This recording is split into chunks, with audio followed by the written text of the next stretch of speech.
So guys, muna na itong itlog today. So, muna nga to ang harvest. Tapos ito pa guys, kasama yun sa ating mga harvest.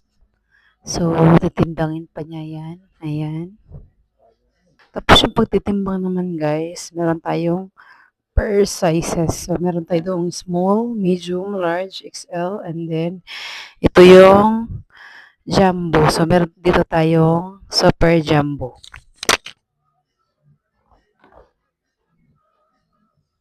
Super jumbo.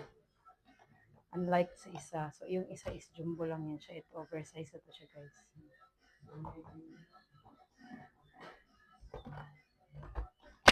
Oversize yung isa. Kaya,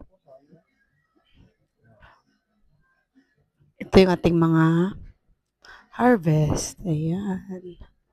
Kaya sa mga gustong mag-order, i-PM nyo lang ako guys sa my comment section natin. So, thank you for watching everyone.